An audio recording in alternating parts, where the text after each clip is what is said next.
Star Trek The Next Generation on Blu-ray, handful of Klingons, episode Heart of Glory. This is day 22 of 30 of my 30 days of Star Trek reviews, and you might see that it's taken longer than 30 days, so thanks for sticking with me. These honestly terrified me to make these videos, but I love talking about it, so thanks if you've joined me thus far. Here goes Heart of Glory 22 of 30. So this show looks really good in HD, but when you get your head right next to the TV, you can see some of the flaws. Which, if you put your face right next to the TV with 4K, you can't see as many.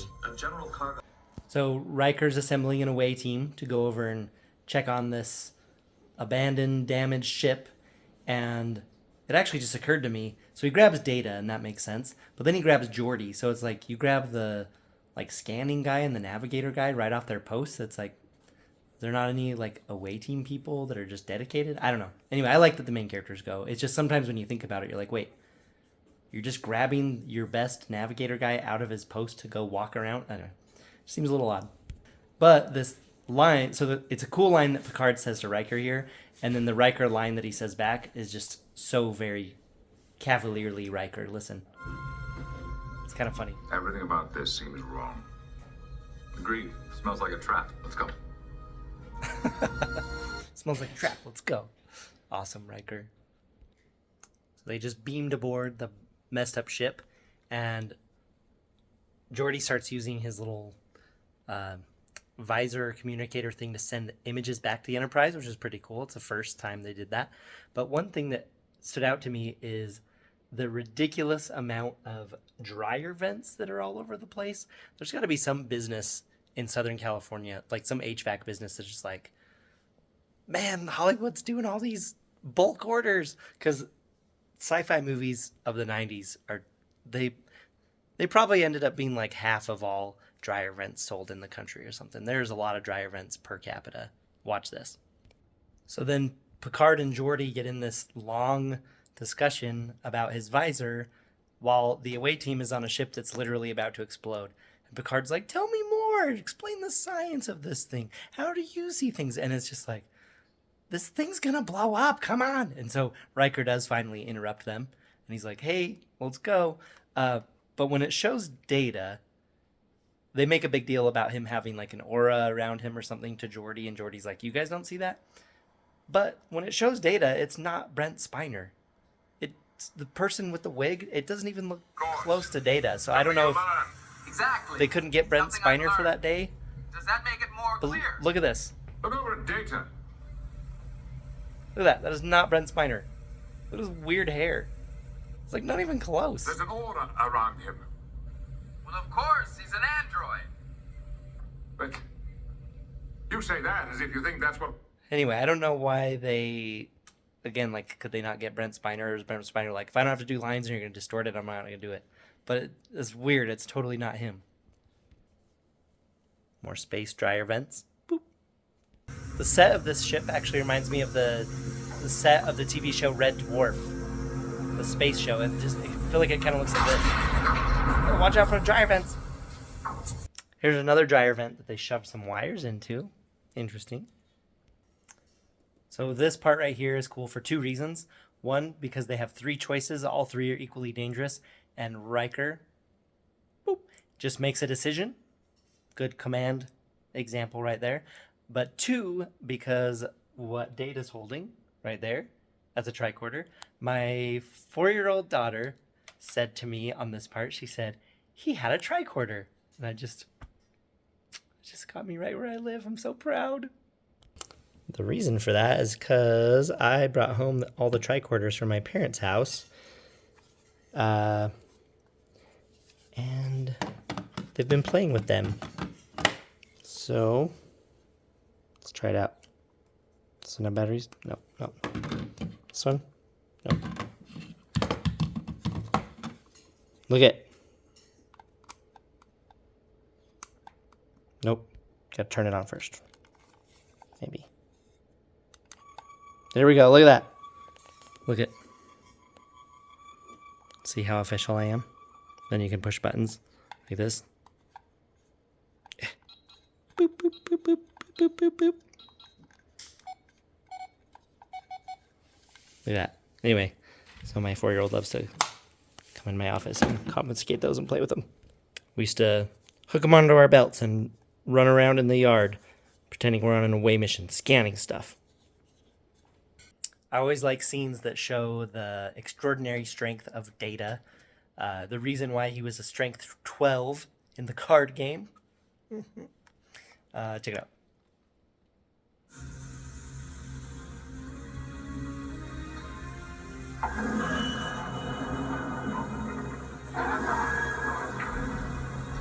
Awesome.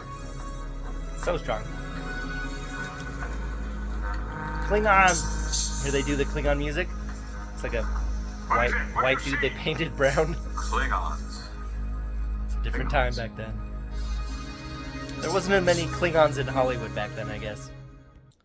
So this is a cool future exposition where we get to learn something about Klingons. We get to see the Klingon death yell. It's a really good way to make everybody in the room really uncomfortable. Look at their faces. Their faces. Very uncomfortable. Kind of like, I think someone walking in on you watching that on TV would be about the same like awkward discomfort level as someone walking in on you with Jar Jar on the screen. Jar Jar Binks. It's like the same kind of thing where they walk in and just like, what are you watching?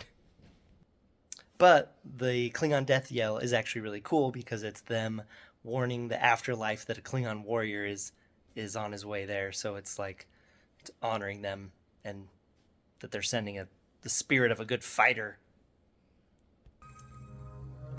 Beverly asks a very thoughtful question. You would like for the body? It's only an empty shell now. Please treat it as such. So we learn that Klingons believe in some kind of a spirit, an afterlife. So the body's just an empty shell, so they're not worried about it. They don't have any like traditions with the body. They know that they sent the spirit on its way and do whatever with the body. So it's cool to learn about the different like fake cultures in Star Trek and how they deal with things. So the cheesy vintage commercial for this episode is like, the Enterprise picks up 2 Klingon fugitives and Worf, his loyalties are tested. And it's like, no, not worried about that. But it is cool to watch Worf learn stuff about Klingons from these 2 guys, even though they're 2 dirtbags. But there's no point during the episode that I'm like, oh, is he going to join them and do like mutiny stuff? It's like, no, it's Worf. He's super loyal. But it is cool to see him learning cultural things and participating in cultural things with these 2 guys. And ultimately killing one of them. So Klingon ship shows up looking for these 2 dudes. And look at that. Hello. If I'm not mistaken, that straight up just looks like a recycled shot from the motion picture. The Star Trek 1. Alright, so as you can see, there's Klingon letters on the screen, and anytime that happens, I'm going to take it to the Google Klingon alphabet and see what it says. And a little disappointed, I don't think they actually say anything. It just seems like a bunch of letters, or could be a name in a different language, but it was not a clear actual words here. So I don't know if the person who did it just threw up their initials on there and they're like, no one's gonna look this up. But let me know if you can tell that these say something. But to me, with the Klingon alphabet that I could find, it didn't seem to say anything significant. So, but little bummer again. I was hoping since it's front and center it would actually say something, but it didn't. So let me know if there's any Klingon experts out there. Okay, this is another awesome example of Space Dad Picard trusting his people. Request permission to address the captain on the Klingon vessel. He's a little I know it puzzled. is against standard procedure, but there is something I must say. Permission Thinks about granted. it. Grants permission. I love that. I love that Space Dad Picard trusts his people. He trusts Worf, and he's like, this could go really crazy, but he's like, yeah, go for it. So Just, I love looking at all the awesome positive traits of Picard. So Worf pleading on behalf of the Klingon prisoners did not work. And so they're going to escort them to the transporter room, send them over to get put to death, basically. And check this out. This is so cool. This is awesome, spicy Klingon music. And then you see them here constructing something out of their uniforms. And one, is just so cool that they have this. Like, I just love Klingon stuff. But two, throughout all the shows that show the Klingons in these uniforms, one of my favorite things is you can hear their uniforms creaking and squeaking like pleather or leather, and almost like rattling as they walk around. All right, I had to pause it there so they don't get me. But they just built a gun off of junk that's on their uniforms. It's so cool. They have like awesome spicy music while they're doing it, and their uniforms all creaking and crinkling while they're so cool. So Worf's plea got denied for them to go to a planet with a weapon and presumably with crazy animals on it that's going to kill them, because he named a specific sector to send them to. So that got denied, but they're going to die in glorious battle now anyway. Okay, so now the glorious battle begins. Okay, and we see the cream of the crop, the Federation security forces here, which, so good, calling in dispatch, letting them know that they've broken out. Also, the Klingons had a cool little device to break the force field, which is amazing. Force fields are so powerful. And they're just like, well, I've got this thing in my elbow. Just boop. That was pretty cool. But look at this guy. He's like, okay, all by himself, 2 Klingon warriors in there, force field's down. Let's see what he does. Tell me if you think this is a good idea. Force field security 3 has been broken. Come on, man. Could he not just peek around the corner with one eyeball in his phaser and be like, what's going on in there? He just like leaps around and they're like, oh, wow. I don't know. Yeah, exactly. Anyway, that guy wanted to die. Crappy security officer. Hopefully all the children that are constantly running, screaming around the ship are not his, because they're now orphans. Space orphans. So another security guy runs around the corner, and check out what he does. So he gets shot, but he dodges it, I guess. There we go. Shoot once, shoot twice. Because why? There you go. There's a third time. And again, why? Because you shoot until there's no longer a threat. It's not just like, zap, you didn't fall down. It's like, no, you keep going. Phaser mag dump that Klingon. But then this guy leaps out in the most incredible power stance.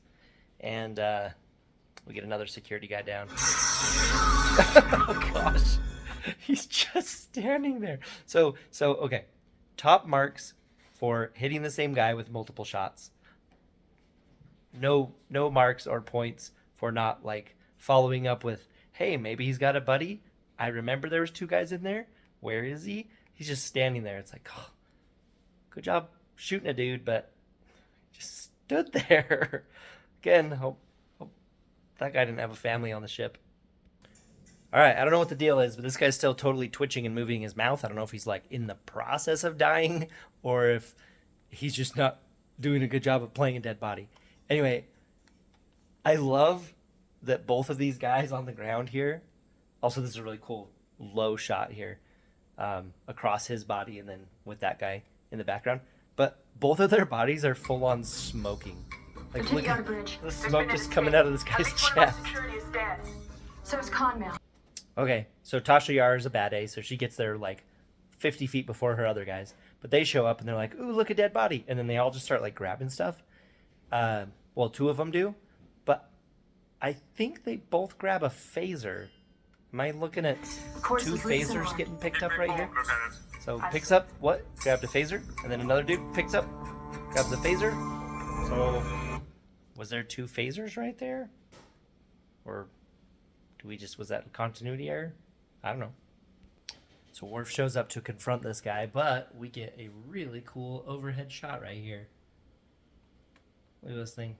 I would like Captain Picard to give us access to the battle bridge. This guy's trying to get Worf to join him, and he's going to be so conflicted. And it's like, no. But we're going to learn the definition of a quick draw, which that other security guy, he had a hard time getting the phaser out of his holster, and then he just like dove in front. Sorry, I'm totally still stuck on that. That just like the gold shirts of Next Generation are the red shirts of the 24th century, because those red shirt guys, I swear, they land on the planet in the original Star Trek, and they're just like, Kirk's like, calm down, don't do anything crazy. And then they're just like, ah, just like run and just like get killed. And it's like, holy crap, what do they teach at red shirt school? Okay, so it's not so much a quick draw as a preliminary draw of the phaser. Brother, we are free. But once he does finally shoot, Put down the it's a phaser. quick shot. Quick shot and a one-liner. Very good combo. Also, so speaking of how Star Trek has motivational speeches at the end of almost every episode or some kind of moral, Worf gives an incredible speech right here. It's like actually super motivating. It pumps me up listening to it. Listen to some of it. I can't show all of it. I'll show you some. Here's a kind of cliche line, but beautifully delivered by Worf. Wait. I do not believe this. Believe it. Haha! I have tasted your heart. So again, the guy's with some crazy poetic, cheesy dialogue trying to convince Worf to join him. And then here's a little bit of a highlight of what Worf says back. You look for battles in the wrong place. The true test of a warrior is not without. It is within. Yes. Here is where we meet the challenge. It is the weaknesses in here a warrior must overcome. That reminds me of Bruce Lee. You have talked of glory and of conquest and legends we will write.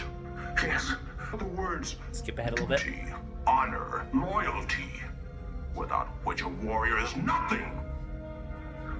Yeah. What are you saying? Okay, here you go. Here's a quick draw or a quick shooting plus one-liner. This is a great combo. There's no fire. You are weak like them. I don't care what you look like. You are no Klingon. Perhaps not. Aha! Got him. So, rightfully so, but my wife cannot get past the fact that their floor broke from this dude just falling on it.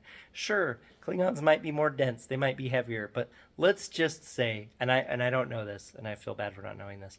Let's just say Klingons, this dude weighs 400 pounds, because he's got thick Klingon bones or something, right? He falls and smashes the floor, and then crushes this other thing below.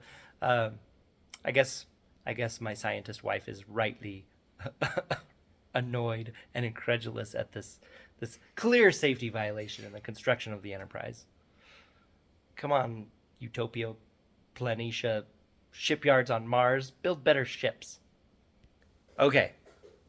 So one really good reason to have the floor break and have the dude fall through it and then hit some more glass and have that glass break too is because it's cool. And I think cool overrides science. Huh? Yeah, cool overrides science here. Forever death breath on that guy. Yes! Go Klingon Worf. See, he's not awkward this time. He's got it this time. So imagine setting up a prisoner transfer, and they're like, yeah, we'll send your guys right over. And then they call back, and it's like, hey, where's my guys? And they're like, oh, they died. It's like, send over my prisoners. Oh, sorry. They didn't make it to the transporter room. Anyway, I do like this conversation between the Klingon captain and Worf right here. Yes, Commander. How did they die? They died well. You wish the bodies returned? So, not that one should hope for a prison break and some Federation people dying, but it is cool that the Klingons could kind of go out in the style that they choose. It just sucks that the Federation guys... I think those Federation guys died because of their own tactical ineptitudes. If you disagree with that, let me know, but I think that was preventable. I really do. Anyway, I think it's cool that Worf's like, they died well, and that he actually killed one of them. He'd be like, oh yeah, I killed the last one. And it went well. And speaking of Worf just killing a dude, gets back about his business, going back to work. He's like, I just shot a guy. Just going back to work. Okay, this has been day 22 of 30 of my 30 days of Star Trek reviews. Season 1 on Blu-ray is looking and sounding real good, even if there's some clunker episodes. This is a good one. I thoroughly enjoy this one. Even if Yellow Golden Shirt Academy has some improvements to not get their people killed so quick. So thank you very much for watching, and I'll see you on the next one. Remember to subscribe. Whoa.